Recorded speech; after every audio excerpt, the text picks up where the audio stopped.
I want to just dive into the scholarship opportunities that are available when it comes to studying in China. To really go into this point, I want to divide the conversation into several tiers, and these tiers are going to be based on the governmental structure in China. So you have the national government, then you have the provincial government, right? So several provinces come together to make the nation China. Then each provinces are divided into cities. So one city can have 20 plus one province rather. One province can have 20 plus cities, right? So these are the things that make China very unique. Um, and each of these governmental structure have their scholarship systems. Obviously, in each of the city, there are some cities that have close to 100 universities that foreigners can actually come to apply in. You can imagine just one city having 100 universities, right? So you have the national scholarships, you have the provincial scholarships, you have the city scholarships, you have the university scholarships, right? So having said all of that, let's talk about each of these scholarships one after the other. Right, so for the national scholarships, we have two main scholarships. There are more than two, but there are two main scholarships I want to delve into. We have the CSC scholarship, which stands for the China Scholarship Council Scholarship, right? China Scholarship Council. They have the scholarship that is open to nationalities nationalities of many countries, right? Many people can apply to such scholarships, and there are different levels of Chinese scholarship. So talking about type A scholarship, type A scholarship is the one that has to do with the government of your country um, helping or like processing the application for you between the government of the country and China, right? So it's a government to government scholarship. So for scholarship type B, it's the university in China together with the Chinese government. So basically, I want to delve a little bit more deeper into how that is done, right? How the application is done. So for the scholarship type B, you apply both on the portal of the university as well as on the portal of this CSA website, right? What is worth noting is that you cannot submit two applications at once. You must submit only one university application per time. Now, there is a very important thing you need to know for CSA application.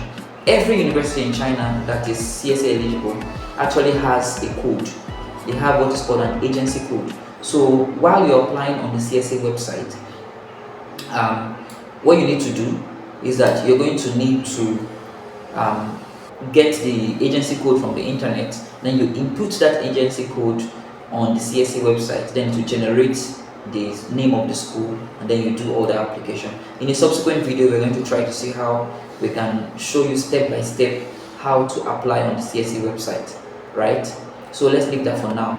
Okay, so having talked about the CSC scholarship, the next thing we're going to talk about is the CIS scholarship. Remember, CSC stands for China Scholarship Council, right? So China Scholarship Council scholarship, which is one of the national scholarships. Another scholarship we're going to talk about, which is on the national level, is the CIS scholarship.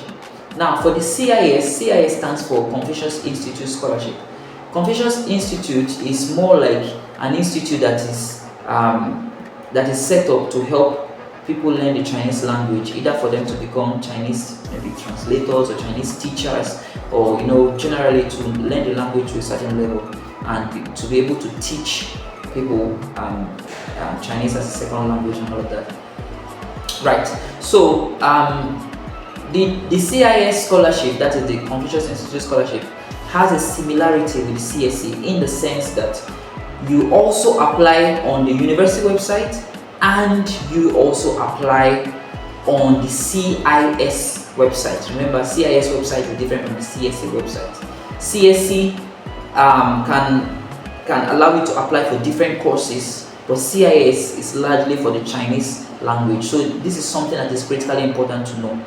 Now, another critical difference between CSC and CIS is that in as much as they cover the tuition, they cover accommodation, they cover monthly stipend, you need to note that generally speaking, CSE scholarships for bachelor's, master's, and PhD, they actually have more monthly handout compared to the CIS scholarship. They will give you some money for CIS, but generally speaking, it's a little lower than the CSE scholarship, right? So, but the beautiful thing here is that your tuition is covered for both scholarships, your accommodation is covered for both scholarships, and monthly stipends are present in both scholarships.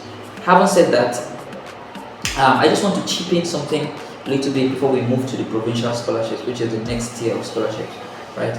So, something that is critically important for the CIS scholarship is that you need to have letter of recommendation from, ideally, the Confucius Institute. You need to have letters of recommendation. They need to recommend you before you can have the CIS scholarship, because on the CIS website they are going to ask you to upload a recommendation.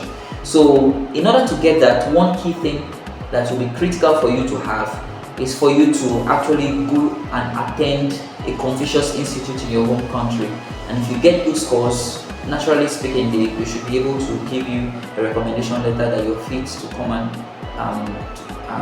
get that scholarship and do all of that in China, study in China on that CIS scholarship.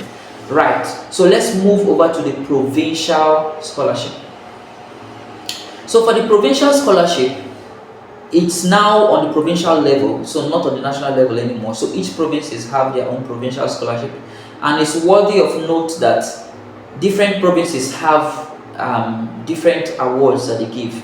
Now, for some provinces, they may cover the tuition, they may cover the accommodation, and they may even give monthly stipends, but it's usually not as much as the CSE scholarship. Usually not as much, right?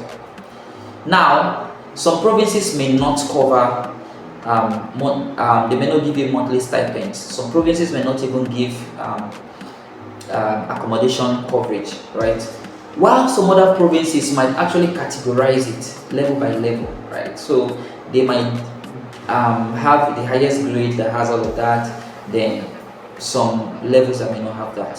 So that's for the provincial scholarships. But the thing about the provincial application is that for most provinces, you can actually do the application on the university website, and then you fill out the form and upload the provincial scholarship form, application form basically, on the university website. So you're not doing the application on two websites at the same time. Now, after the provincial scholarship, we have the city scholarships. So like I said earlier on, there are provinces, then in each provinces you have cities under these provinces, right? So for the city scholarships, they have almost the same thing as the provincial scholarship, just that they might also, the financial incentive might be a little less than the provincial scholarship. And yeah, so that's for the city scholarships. As well, there is also the university scholarships, right?